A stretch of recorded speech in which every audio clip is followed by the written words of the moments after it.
On cloudless nights, I like to step outside into my backyard, peer through the crisscrossing leafy branches overhead, and catch a glimpse of the stars. And I'm usually disappointed. My house is just outside of Atlanta, so I, like most people who live in proximity to big cities, see night skies diluted by earthbound lights. In fact, according to satellite imaging and computer models, 99% of people living in the United States have their view of the stars obscured to some degree by light pollution. Moreover, 80% of North Americans can no longer see the brilliant band of the Milky Way galaxy stretching across the sky. A few years ago, I was in Yosemite National Park in California. On a moonless night, I joined a stargazing park ranger presentation.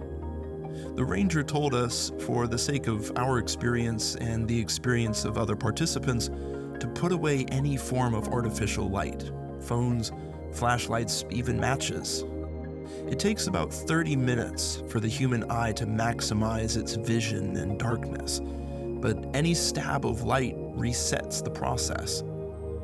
Lying back on the smooth granite slabs, staring into the blackness above, that rare view of the Milky Way started to shine in a way I had never seen before. The ranger pointed out individual stars in the sky, telling us their names and how many light years they were away from Earth. Some of the stars weren't just stars, but were actually nebula or galaxies unto themselves. When the presentation ended, the ranger asked us to keep our lights put away and to walk back up the trail trusting only the starlight to show us our path. The stars are enough, he said. And he was right. The earth was awash in a luminous sheen that at first struck me as strange, alien even, until it occurred to me that actually I was the alien.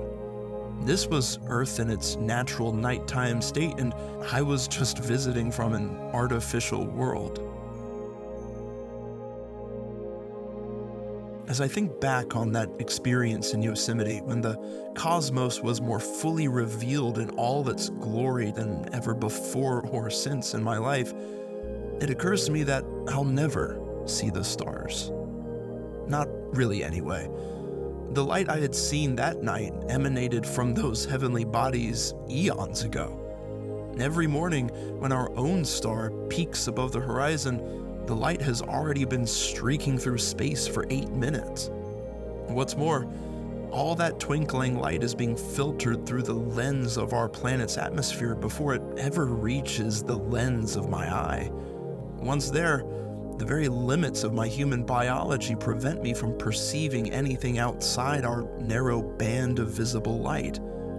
Every stunning image from the Hubble or James Webb telescopes displaying the monuments of the universe bathed in dazzling color is processed and approximated to accommodate the constraints of our perception. Human eyesight is trichromatic, which is to say that we have 3 types of cone cells in our eyes that are able to process shades and combinations of red, blue, and green. Between the structure of the eye and the interpretation of the brain, it's estimated that humans can distinguish between 1 to 10 million colors within our visible light spectrum. It's nothing to scoff at, especially considering that humans likely have the best color vision of any mammalian species. But of course, many creatures in the world have a capacity for seeing light beyond us, light which extends into the ultraviolet and the infrared wavelengths, from birds to butterflies to the mantis shrimp, which has a whopping 16 photoreceptors in its eyes compared to our 3. It's impossible for me to conceive of what the world looks like to a mantis shrimp. If it were to peep out of the ocean and into the night sky, how would the stars appear to it? I simply can't know. But I can know what my experience of the stars is. I can know the experience of seeing the Milky Way come alive in the Yosemite sky. The beauty, the awe, the wonder, and I can know the disappointment of comparing it to the polluted view of my backyard. I will never see the stars, but I can always feel them.